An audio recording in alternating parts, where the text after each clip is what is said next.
Hey everyone, today I am going to walk you through how I began building wealth as well as how I started my journey into entrepreneurship. I am going to show you how I purchased my first rental property. We're going to get into the numbers.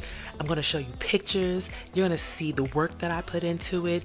And I also talk to you about some of the things that worked well as some of those mistakes that I made.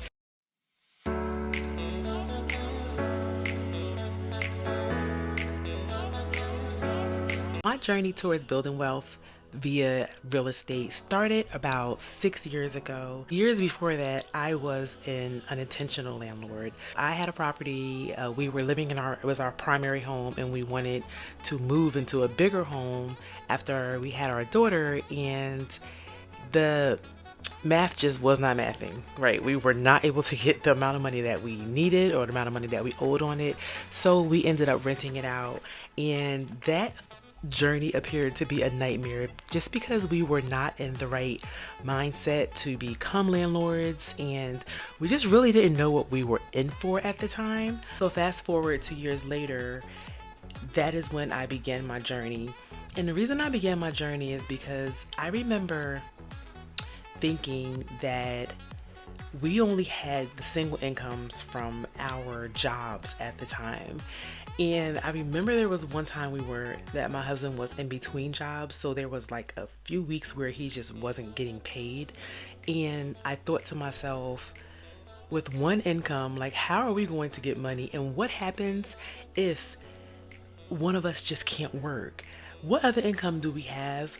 What other means of paying our bills do we have? Ever since then, I realized if you have one income, you are so close to having zero incomes. Let me repeat that for the people in the back. If you only have one income, you are entirely too close to having zero incomes. At any point in time, that job can quit you, or something can happen where you're unable to work, and that impacts your income tremendously. So at that moment, I thought to myself, I need to find another way for us to make income coming in monthly to where we won't have to solely rely on our jobs. I did a lot of research and realized that that was called passive income. So I remember at that time, I said, okay, well, let me dive into this real estate thing again.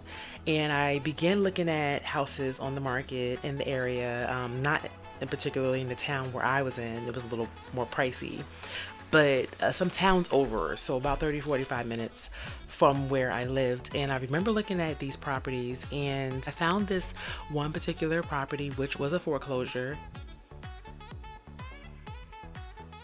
It was a 2-bedroom, little cute little row home, and this property was listed for $35,000. Now I know that that is almost impossible for someone to find in this market today, depending on the area of the country you live in. But this property was $35,000. At the time, we didn't have like $35,000 to just go into our account and just grab it and take it and just buy a house with it. So I remember going to my bank, and I asked my bank, I'm like, okay, I see this property for $35,000. Can I get a mortgage? And I remember speaking to someone in the mortgage department, and she was so nice. And I didn't think it could happen because all the research that I've done, like, you had to purchase a house for a whole lot more than that to be able to get to qualify for the property. But somehow, this local, actually a really well-known bank. I'm a little congested, y'all. So if you can hear this in my voice, I'm a little congested, but by any means necessary, I was going to get my video done. So just bear with me a little bit. But anyway, I spoke to someone at the bank, and she's like, yeah, we can approve you for $35,000. And I'm like, really? So I purchased the property I got a mortgage. I had to put 20% down. So I put $35,000, and then 20% of that is like $7,000. So I remember I'm like, okay, so where am I going to get the $7,000 from? We didn't have like a lot of savings. And even if we did have some, we had, our daughter was young, and I just didn't want to go into my bank account and like grab $7,000 out for this process. It was still new to me. I was still like getting to know like what the process was about. So I went through my job and I borrowed the money from my pension, and I put that down as a down payment. For $35,000, I put the $7,000 down, and I had to pay the closing costs. I found a local realtor that represented me, and we closed on the property. I remember closing on the property, and we looked inside. So as you can see, I'm going to show you the pictures as well. Here is the kitchen, and you can see the beautiful artwork on the refrigerator. Here is another side of the kitchen with the small pantry built in.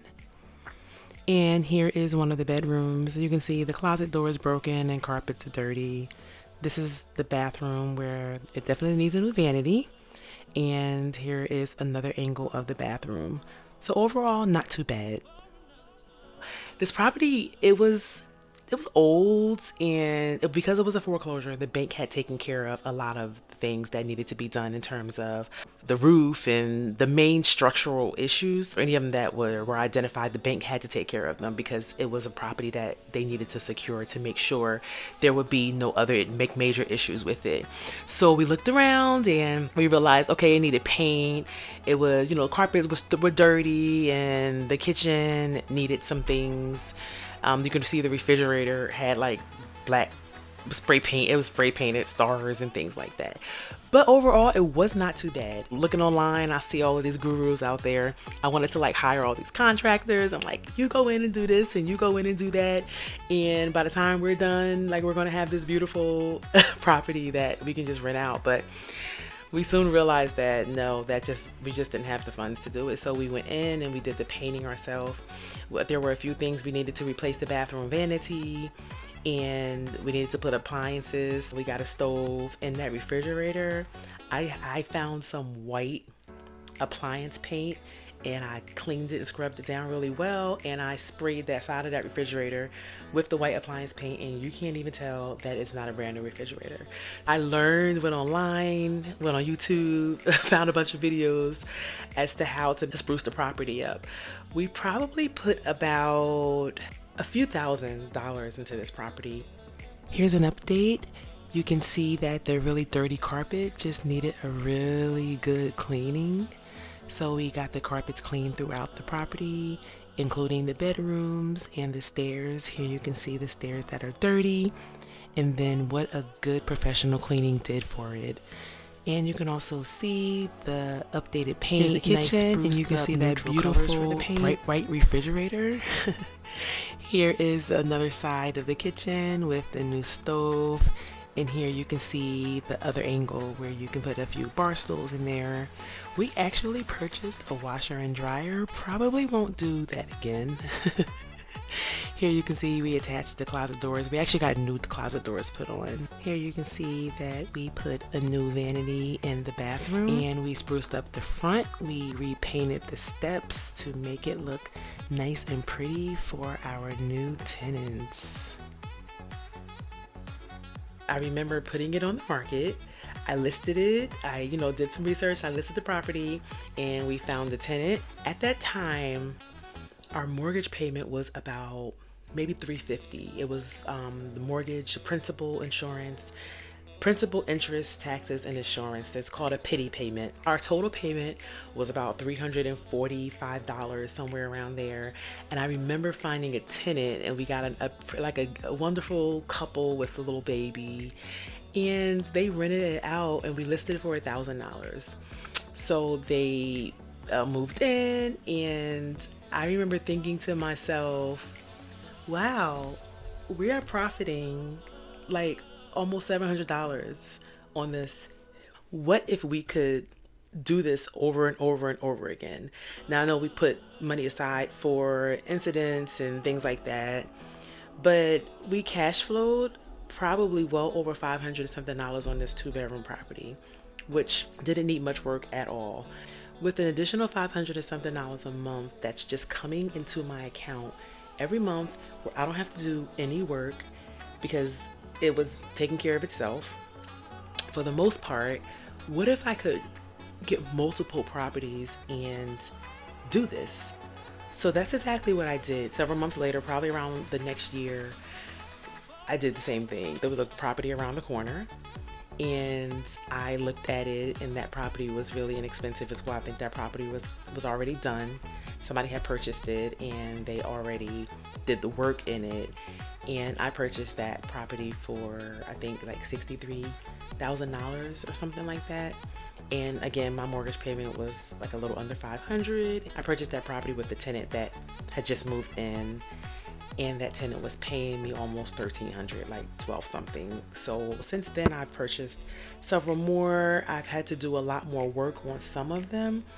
But guys, listen, I'm not saying that real estate is for everyone. I'm not saying that everyone wants to be a landlord. I'm not saying that people want to, I guess, fix toilets in the middle of the night, get those calls. I have not gotten a toilet call in the middle of the night. But the bigger message is I was able to make my job an option, because once I got to a certain amount of properties, I was able to make the money that I'm making at my job. And that changed a lot for me, because it was one thing for me to go to work and, put a whole day's worth of work in, and, the stress that comes with it. And then on top of that, say to myself, like, I need to really be here because I need to pay these bills. I need to pay my mortgage. I need to pay car notes.